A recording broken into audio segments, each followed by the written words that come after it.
But Ryan, we have another sponsor for next week. Well, I haven't 100% agreed to it yet because I was supposed to speak with you about it to see if it was going to be something that you were interested in. But Weatherford called about 3 days ago. Not called, but sent an email. So, but they specifically said that if Ryan Ray would take over overtime completely, 100% without me, that they would sponsor the show. Wait, what? I don't believe that for a second. Yeah, well, today is April Fool's, so yeah. Yeah. Well, No. that makes sense. I was about to say. I Yeah. mean, listen, Weatherford, if you want to sponsor me, let me know. We'll have overtime part 2 without Greg. But this show, Multiple channels, man. Multiple channels you this can get show on. has to have Greg.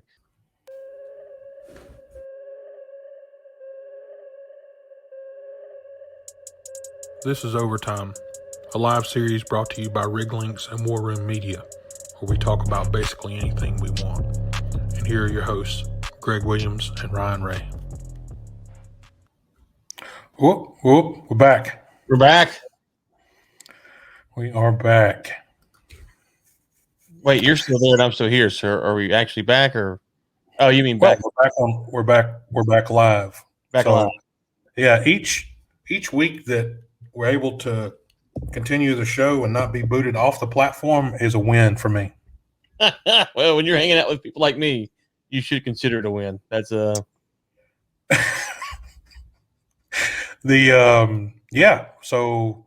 we're back with our sponsors this week, 14 and 7 Apparel. So everybody, welcome to the show. If you don't know about 14 and 7 Apparel, they are a small family-owned apparel company based in Alberta that has roots in oil and agriculture. So everybody get in there, download the app, the Lynx app. And then once you do that, you will receive an email verification when you register, and I have a discount code in there. So once you get your discount code, go check out 14 and 7 Apparel. And I think it's 10%. But Ryan, we have another sponsor for next week. Well, I haven't 100% agreed to it yet because I was supposed to speak with you about it to see if it was going to be something that you were interested in. But Weatherford called about 3 days ago. Not called, but sent an email. So, but they specifically said that if Ryan Ray would take over overtime completely, 100% without me, that they would sponsor the show. Wait, what? I don't believe that for a second. Yeah, well, today is April Fool's, so yeah. Well, that makes sense. I was about to say. I mean, listen, Weatherford, if you want to sponsor me, let me know. We'll have overtime part 2 without Greg. But this show, multiple channels, man. Multiple channels you can get on. This show has to have Greg. Overtime 2.0, or the second overtime, we can cut Greg out. So overtime. Another overtime. Man. Oh, goodness gracious. Let's see here. Let's see if we can get the where's it at? Share. Here we go. So for anybody that doesn't know about 14 and 7, here's their webpage. Go and the coolest thing they got here are these. I like these tumblers. See? Yeah, those are really cool. I like the I want either the Caterpillar one or the WD-40 one. Oh, certainly. Those are awesome. Yeah, look, sold out. Look at that. So you guys won't be getting a brake cleaner tumbler, Cummins cat filter tumbler, or WD-40 Motorcraft, all sold out. Yeah, those are legit. Those are when they first launched on the website, I remember seeing that. Like that was pretty ingenious. You can see the beer ones still hang around pretty good because these are the only ones you can take on location. Yeah, don't let the get hold of it though. Go to Yeah, you can't take this on location. That's pretty sharp. I didn't think about that. I just thought it looked pretty cool. A, and then B, no one's gonna steal your drink because like, what is that dirty filter doing over there? So no one is going to touch that at all. no, you're good. We do agree with that. So, buddy, what about the oil prices this week? Let me get the rundown up there. I might want to do that. Where are they at right now? Because I know OPEC's meeting, and from what I saw this morning, it looks like they're going to continue. Yeah, they're at 59.22 and 62.67. Yeah, and so it looks like the last I heard, it looks like. Well, hold on. According to a senior OPEC Plus delegate, the group is now leaning towards a gradual increase option. Interesting. If they put barrels on the market, we're going to see prices go down. All right. We'll talk about those oil prices. Permian adds rigs for the 5th straight week. Robots on the rig. We will talk about. Look at there. I even put an extra E in EverGiven. It was so special to me today. New Mexico continues to be a focal point. NFL's 17-game season, and Brian, a 10-foot-long river monster. We'll end our show off there. But yeah, for the oil prices. So back to that 60 and some change, and the Brent 63.42. Yeah. What were you saying about the putting barrels back on the market? I didn't hear that. I was trying to ignore that. Yeah, if OPEC's going to, so they're meeting right now, and so earlier, it sounded like they were not going to put barrels on the market, but now they're saying they might. I don't know. We'll see. If they put barrels back on the market, then the price is just going to go down, right? Of course.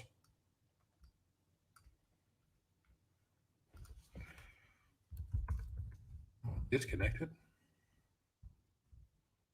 What's that? I was disconnected here. No comments yet. Oh. It must just be that great of a show. Everybody's here. All right. So let's talk about the Permian. Actually, we'll talk about the Permian a couple of times. So, yeah, the Ryan, we've added working rigs here in the U.S. I say here in the U.S. I'm not in the U.S., but you're in the U.S. For the past 5 weeks, they brought the Permian count from 216 to 221 active rigs, 221 active rigs in the Permian. So now, granted, not where it was at all-time high, but adding rigs nonetheless. But you did say that they looked like they were putting some back on the market. But just as early as Friday, they were calling last Friday, they were calling the outlook for the WTI, which was, of course, trading around $60, to rebound from the pandemic lows.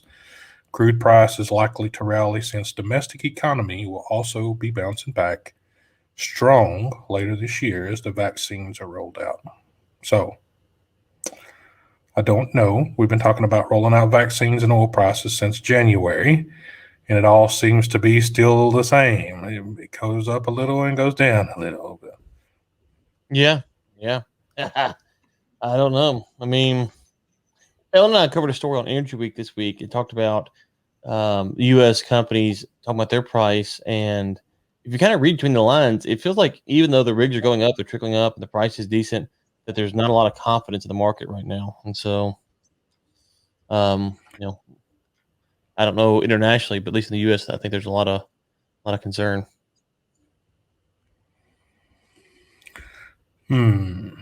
Yes, but if they put oil back on the market, price is going to go down, and it will be quickly rebound. So that's why they're concerned. I think that's why they're concerned. I'm curious on the international stuff. So I think that a big holder of the Permian and the U.S. producers has been that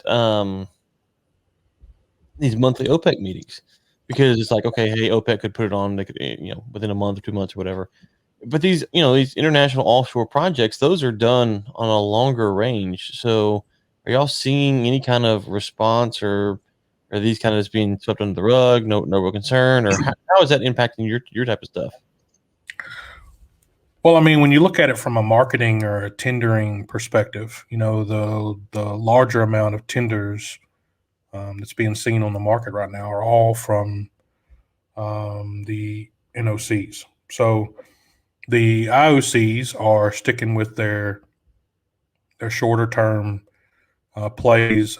Some of them are finishing up some of their longer projects and focusing on kind of what's going to make them money, Mm-hmm. and not forecasting 5-10 years down the road. There's no unless we're talking about LNG, new investment on the market right now. There is no long term IOC exploration contracts out there except in Guyana. That's it. Yeah. So, Brazil, Guyana, a couple of places there, like we talked about last week.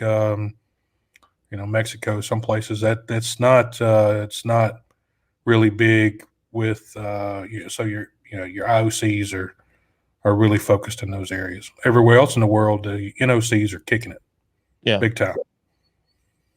But they also are able to, work in a different. Call it an underscore. They're working a different underscore than the IOCs do. So, they're able to, they're self-funded. They get their stuff directly from in country.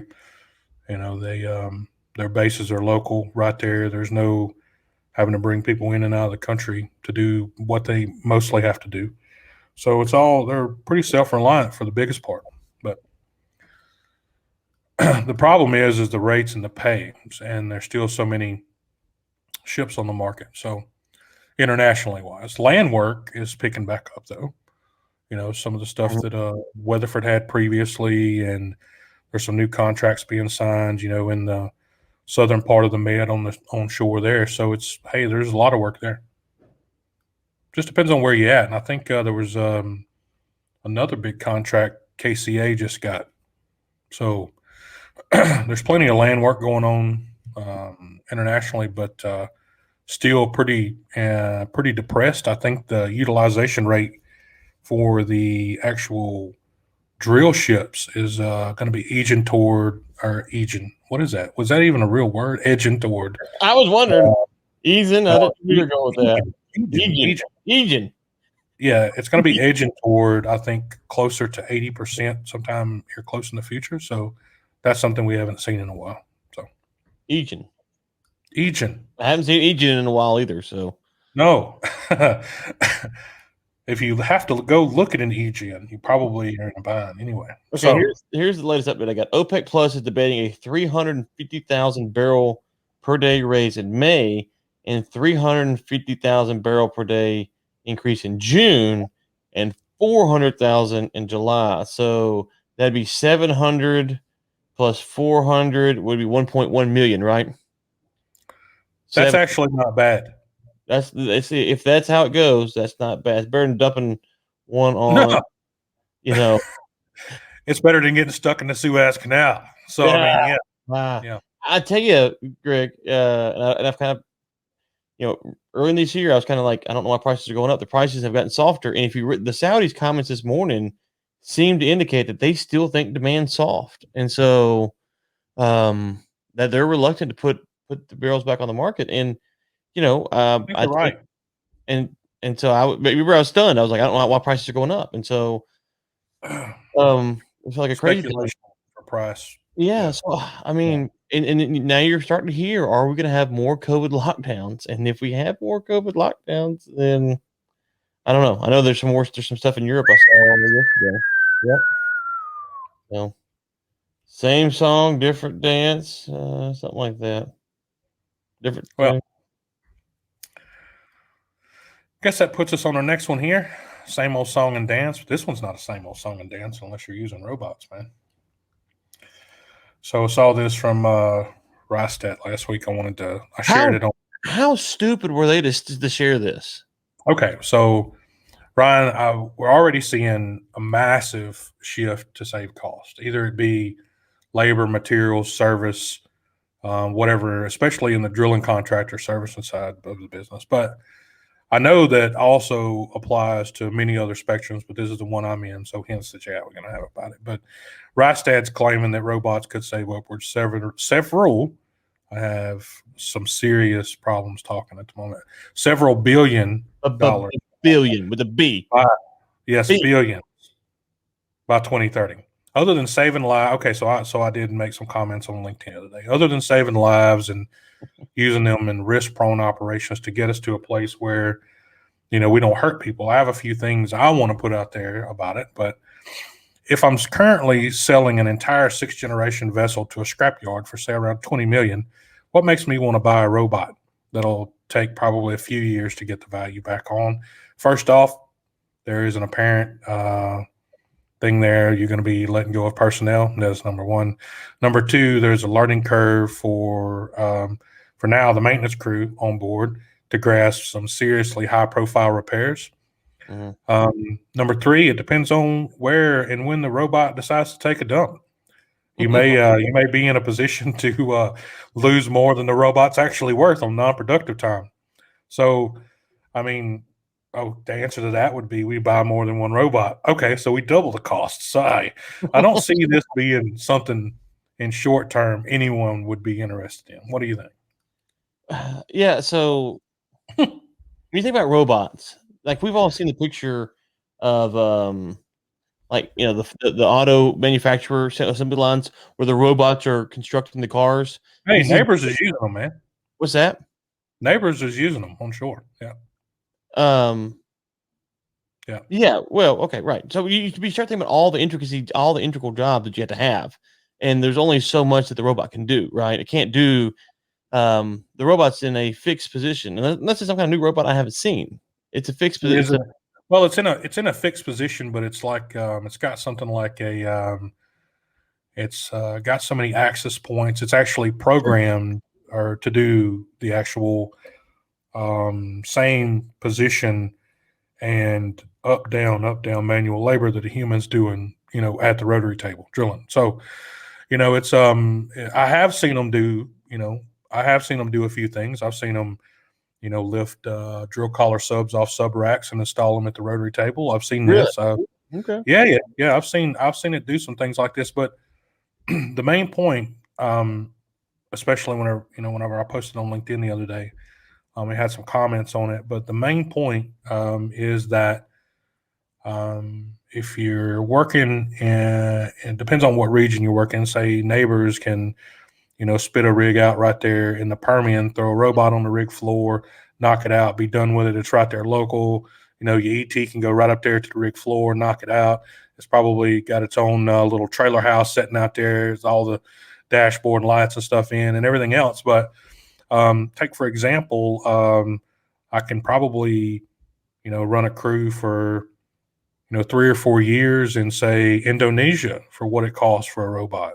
Mm-hmm. Right? Right. So, again, it comes down, you'd be hard-pressed if you were running a smart vessel or a smart operation anywhere in a different part of the world for what it would cost to provide labor. You can't even compare the cost. Yeah, so I wonder how much litigation cost and insurance costs they could reduce by this, though. And so, again, you're talking about specific parts of the world. If you're talking about the North Sea, you're talking about the Gulf of Mexico, even Brazil, parts of South America, places like this. Some of the litigation cost, suits and things like this get quite expensive. In some other parts of the world, it's not the case. Well, the flip side is, though, Yeah. let's say you're saving litigation costs in the U.S.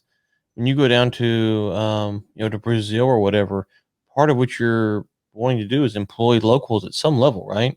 That's exactly right. And so if you're bringing the robots in, then you're costing local jobs, and a lot of these emerging markets, that's kind of built. That's a no-no. That's built into the deal. That's right. You're not going to work there unless you're hiring local staff and training them. So, again, is this something that could be easily deployed, on land and operated on land? I would say, yeah, it probably would be, it would look something like the future of what these guys are doing. But, you see these rigs that are already walking all over the place and drilling 20 well pads and, can rig up in 3 days and 4 days. When we broke out, it was taking, it took a week just to get the rig broke down and another week to get the rig rigged up. So you're 2 weeks, and that's if you didn't get pulled over and your gear thrown on the side of the road for permitting problems.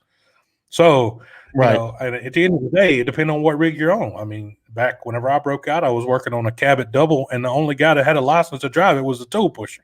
So, if he decided he wanted to go out and have a few drinks the night before, and hit the road, drive the next day, and got pulled over by the DPS, that was it. The rig was not going anywhere because the owner didn't even have a CDL, so he couldn't drive it. So the driller was the only guy, or tool pusher. So again, it depends on what rig you're running, what kind of operation you're, putting together. But yeah, I think that for an all singing, all dancing, for the future, and you want to get some investors to come out and invest in some money into the company, then this is kind of the next generation of what you're going to be doing. But you should build your workforce around what's going to be there. So if you're going to have robots there, then, train the guys that you got now to work on them. Don't take their jobs away from them. And you just don't hire more people in the long run. You just teach the guys you got now to work on them. Well, that's the thing. So think about the self-driving car technology. I remember in 2013, 2014, someone went to some conference and they came back and said, listen, by 2020, self-driving cars will take over. Like that was the big pitch at this conference, that self-driving cars we're going to take over. Yeah, right. And so I remember getting blown away by that. I was like, oh my God, like this is a smart guy, smart conference. I remember going, wow. And then I thought about this, Greg. I thought, okay, well, this has nothing to do with the technology. If you put self-driving cars on there, and there's no more wrecks, because most wrecks are human error, right? Well, insurance costs, they're gone, right? Insurance premiums are like really low. Probably don't need, half insurance agents. Okay. So that's one. Two, cops make a gazillion dollars by giving you tickets. That's gone. Well, cops don't make any money. Well, okay. I mean, the police departments, right. Yeah. The city. Yeah. The police department make money by ticketing you. Oh, by the way, when you get a ticket, you also get the court cost that's tagged on, whether you go to court or not. So courthouses get a lot of their revenue from speeding tickets. So then you just take those three industries, and you mean to tell me that they're going to roll out massive? This was 2013, 2014. They were going to roll out and ruin those industries across the world. Now, I also thought you had taxis and truck drivers, all that stuff too. Now, Uber's kind of shifted that market and made it better in a lot of ways. Actually, it has made it better. I agree. Right. It's made it better. And so the taxi industry is better, not worse, but has to do with self-driving cars. So I say this to say that I'm not saying that it's conspiratorial why it didn't happen by 2020. Just if it were to have happened, think of the shock that would have put on the economy and how that would have worked. And there's no way it would have happened. So you have that side.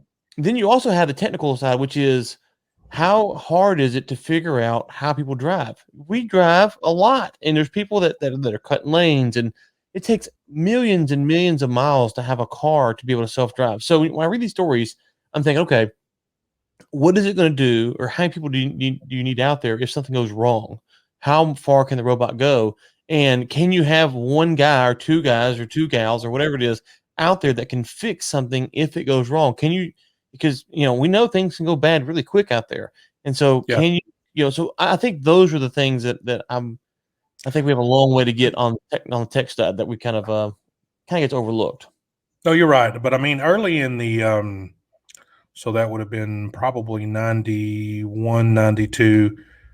There was a fully automated offshore operation, a drilling package that was deployed offshore Norway. And so this is where some of the original Cyberbase and Hydrolift gear came from. They're all NOV now. They're all been purchased and bought up through acquisitions and everything else. But a lot of the tech that we use now came from, early 1990.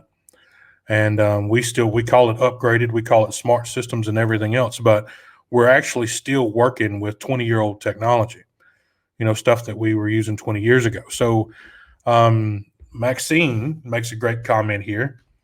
Good morning, guys. Like the chat, engineers should be engineering and not pandering to old systems and invoicing documents, and kind of that's the best of automation with today's technology. So for people that don't know who Maxine is with Data Gumbo, and they are a provider of a blockchain service that goes in and puts A to B, sorts out your troubles, and gets you done real time. And she's right. Blockchain, the technology behind blockchain, should be what we're doing now. Especially, you take it for example, the contracting, services or contracting portion of a drilling program or anything they want to develop in the future. That contracting process typically takes anywhere from 2 to sometimes 6 months. It depends on what's all inside the drilling contract. But companies like Data Gumbo put together smart contracts and are able to get this stuff going pretty quick. So they have to meet checks and balances. They have to meet criteria set up in the systems. So the blockchain is where real-time data and real-time information, real-time putting money in your bank is where the technology's at right now. So that's what we should have gotten Weatherford when they were going to sponsor the podcast, is on a blockchain smart contract. So as soon as you don't show up, I get paid. Hey, I mean, maybe one day, I like Maxine coming on and leaving comments, but maybe she can talk them into giving us a spot here. I'm just saying, Weatherford won the contract that you don't show up, then I'll hit the live button. You're not here, and then it triggers Weatherford to pay me. Like Data Gumbo can handle that. That's what we need. They're still busy trying to get listed on NASDAQ right now, Ryan. They don't have time. Let me know. Let me know. Look at there. Hey, Maxine. I'm always keeping my options open. That's what we do in this industry, right? In oil and gas, we always are, the door is always open. We'll always accept any offer that comes through the door. It's not saying that we accept you bringing the offer. It's not saying we're going to accept the offer. So yes, absolutely. Just go ahead, Ryan at warwithmidi.com. Go ahead and send it. Oh, he's trying to slide in there. Just hey, but all joking aside, you can sponsor the show. It's pretty cheap. It's cheaper than anything else on the market out there. So, speaking of robots, I heard you and Ellen got the EverGiven moved out of. Someone had the other day. Well, I mean, you guys were out there moving the EverGiven while Samuels was looking for water. So I mean, you guys were we passed each other in flight. you guys were getting it done over there. Yeah, that's what happened. It's funny. Yeah. So she is out of there. You see all those tucks, man? Getting it done. You see the video of the folks when they got it free that were like partying on the ship? Saw that. Nuts. That was crazy. It was so funny. I mean, is it really a party though? I mean, for them, that probably, I don't know what happened to them after they got out of there. They went to somewhere shallow water and done some inspections and probably all got fired, but it didn't. Listen. So Greg, I always like saying stuff like this, but people got to work for a living. Everyone's got to work for a living. Yeah, I'm not making a disparaging comment. I'm saying, but for that job, like that is probably the highlight of your career. Like if you're in this moment, like that's it. Like the world's watching and you freed it. Good for them, dude. So they're the tugboat ship canal captains probably don't get a lot of publicity. So no, they don't. I mean, you can't all be like, you can't blow up 3 rockets in a row and say, well, at least the crater was in the right spot and be okay with it and walk away like he won, right? So did you see that the other day? Blew that rocket up, you just like, yeah, that's all right. We'll do another one. No problem.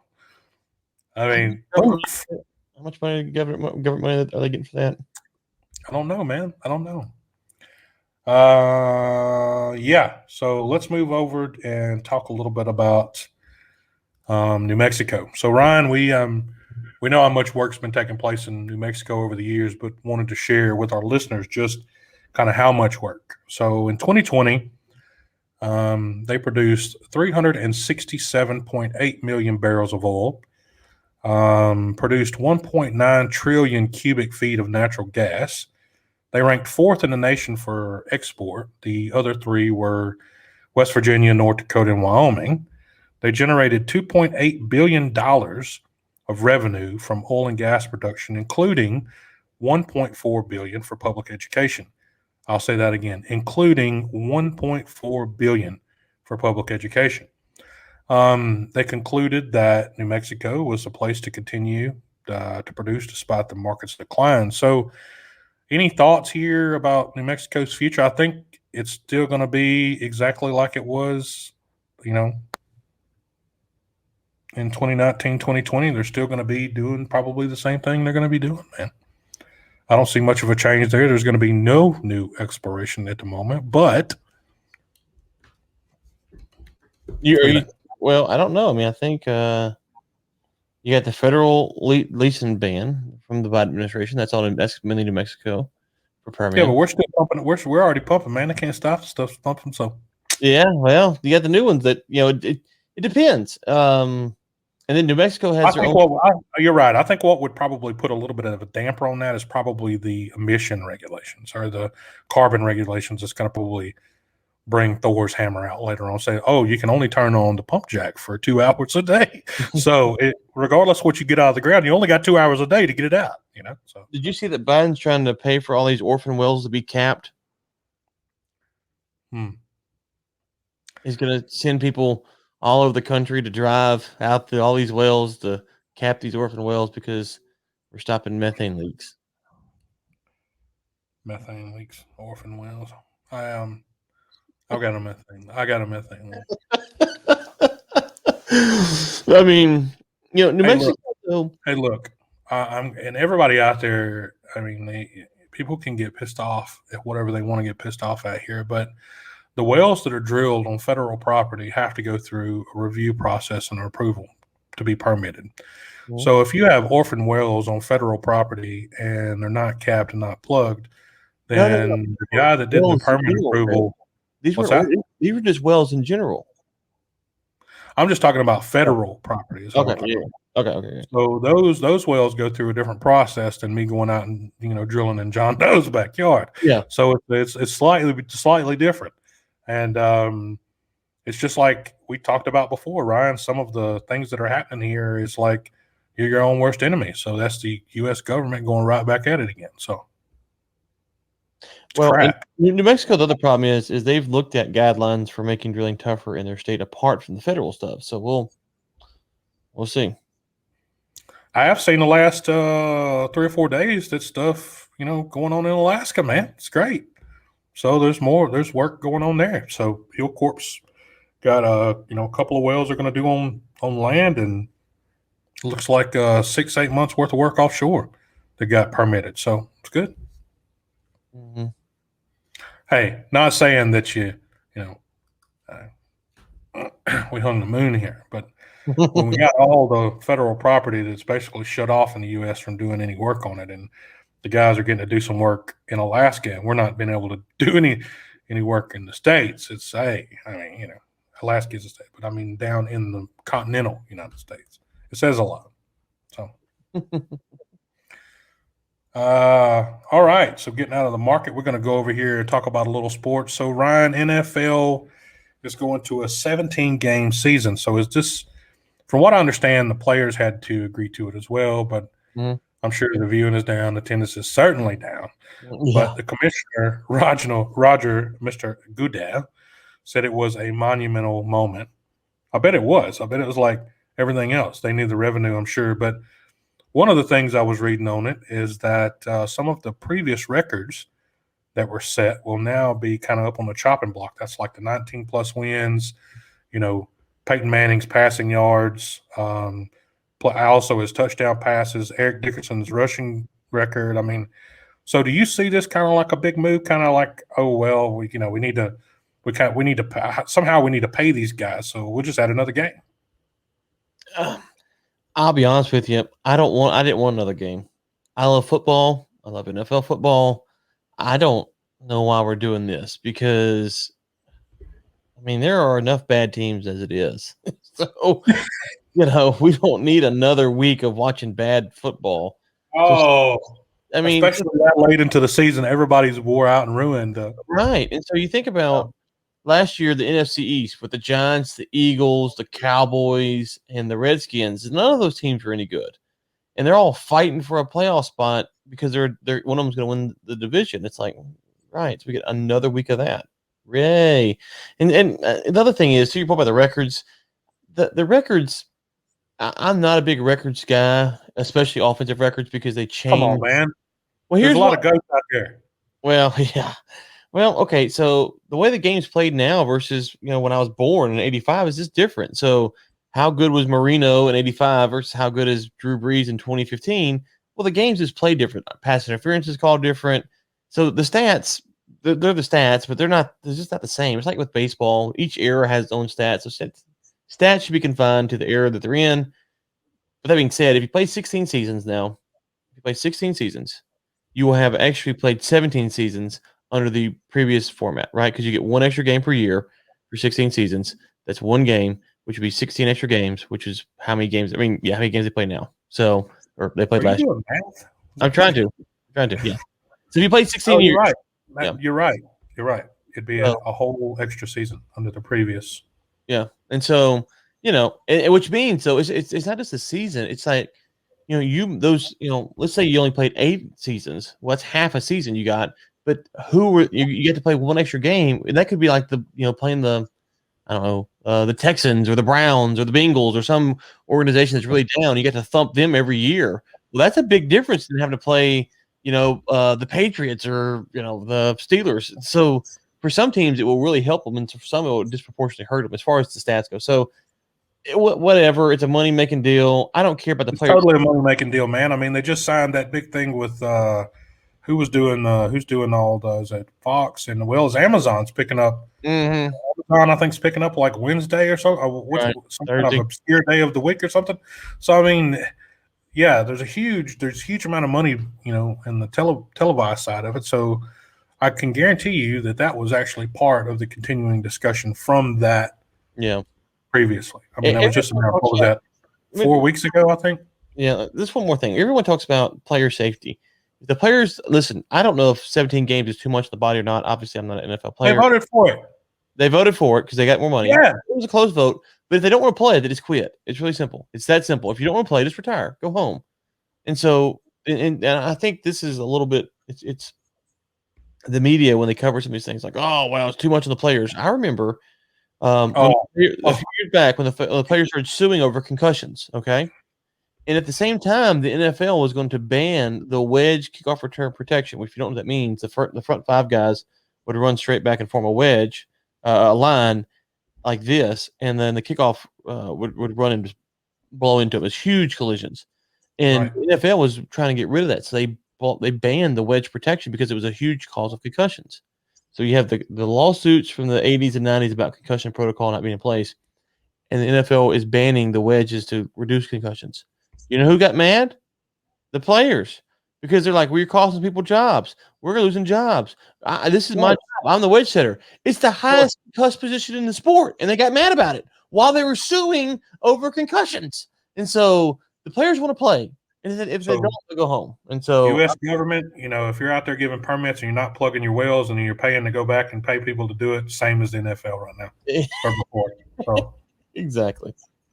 But with saying that, you have to look at it kind of if you're sitting at home, or how many of you NFL fans actually still exist? Let me just go ahead and put that out there. But how many of you actually going to watch Game 17? Not many, unless there will be a few that you will watch if your team's playing for a playoff spot. But other than that, you're not going to watch. I would say that a lot of people would probably grab number 1. So it'll never be Game 17. people will probably ever watch. I don't see that unless it's going to be like one of those ones you're not going to put everything in the game is going to be second string. There's not going to be no first strings out on the field at all. So there's just going to be, they're not even going to sacrifice them. Unless you're fighting for a playoff spot. Like I said, let's it comes down to that last game to get the playoffs. It's just another week of meaningless football, which means that week 16 will become more meaningless too. And so exactly. Yeah. It's like NFL mini golf. Yeah.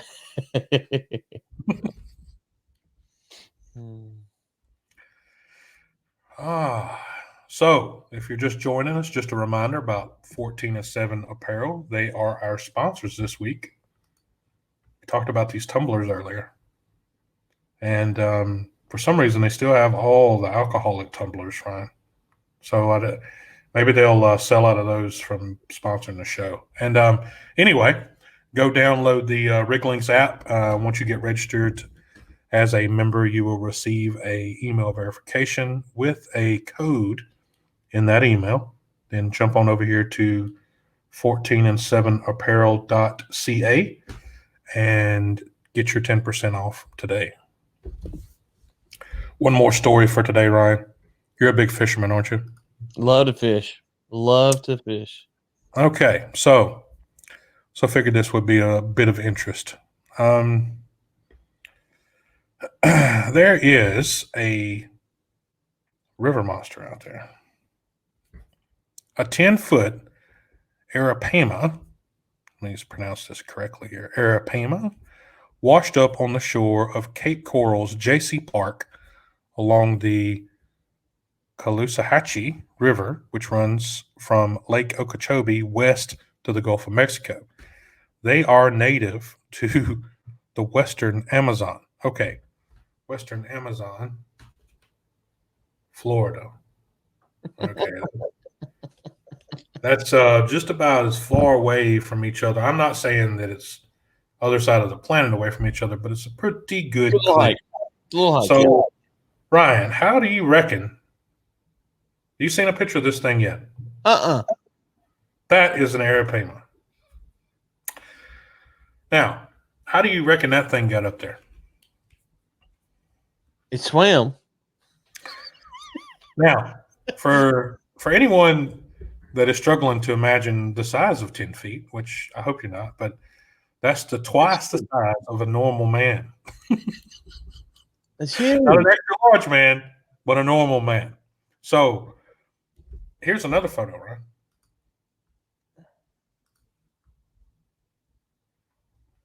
Now,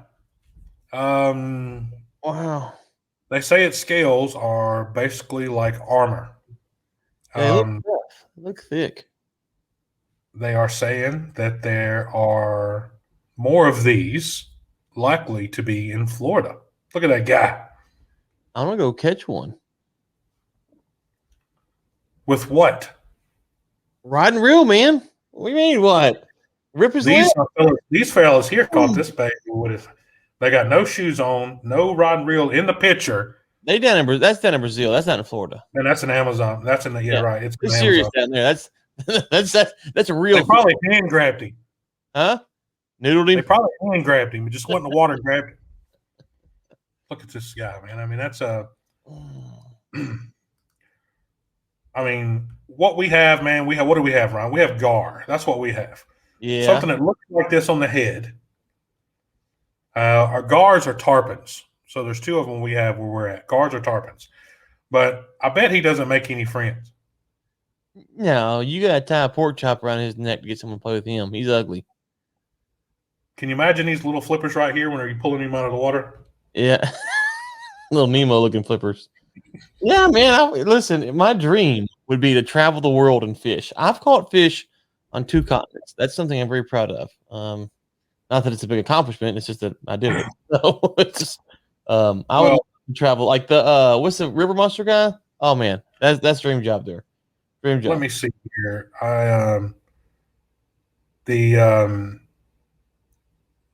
I've had the opportunity to see a very nice swordfish the other day, and I I'm going to bring it up here very quickly for our viewers. And this was caught offshore in undisclosed areas. But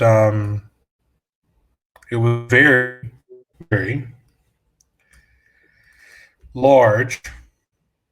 Get it over here so everyone can see it. If my mouse will work, let's move it. Now, if viewers can see this. Oh! 1, 2, 3, 4, 5, 6, 7. That's 7 people standing there looking at this after they drug it up on the boat. Now, what did they catch it with? That rope? I think they're just holding that around his face to just make sure that they can. Yeah, no, I know. I'm saying, look how big he is, though. Look at that rope. It's just like twine around his tail. Look at this guy. Man. Oh, I'd love I to was sent this photo from the operations team. So now that, my friends, is a swordfish for the ages. That's a fish there, son. That is now look, fish. I was just imagine, okay, so take a 5 foot, that's 10 foot all day. Oh, cut the nose up a little bit. 10 foot. Okay, look, this guy standing by his belly. Okay, on the let's see here on this side of the picture, the guy that's holding the rope by his belly. Okay, so let's just say he's 5 foot tall. You can tell that fish is at least 10 foot tall because there's some scale for it. So this is the guy right here. Here, he is taking no chances. No, he's smart. He's the smartest one there is. There is one other photo. I'll show y'all. Let's see here. This wing over the side of the boat. So let's see if I can get this one up. Oh man, it's still.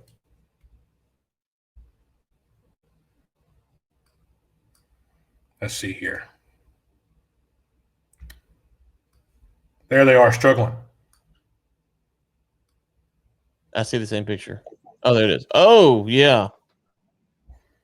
Now, that's him almost. Yeah, they have some help there with the rope on the tail. Ooh. So, what they get? What they hook him with? Were they just like? I don't know what they hook him with, man. I didn't. It looks like he. Anyway, let's just put it this way: there's a lot of fish sticks there, man. There's a lot of fish sticks. I agree. A lot of fish sticks. No, that's a great photo. It made my day. All right, Ryan, I'd like to thank our sponsors, 14 and 7. And again, everyone get in there, download the app, get your 10% off, discount code. Go over to the website, 14and7apparel.ca. And I think that's it for us this week's folks. But this weekend is Good Friday and Easter. So all of you out there, have a great weekend and happy Easter to all the listeners back in the U.S. Elsewhere in the world, you get to keep a bind on it. But I am Ryan. I'm not Ryan. You're Ryan. And I am Greg. You're trying to get that weather. Yeah, so I was trying to get the weather for contract, right? So Greg with Lynx and Ryan with War Room Media. Thanks for joining us for another edition of Overtime. And that is a wrap. Thanks, everyone. Talk next week. Y'all take care. Bye. Happy Easter. Happy Easter. You've been watching Overtime, a live series brought to you by Lynx and War Room Media. Your hosts have been Greg Williams and Ryan Ray. For sponsorship opportunities, send us an email at info@riglynx.com. Tune in next Thursday at 10 a.m. CST for another live episode.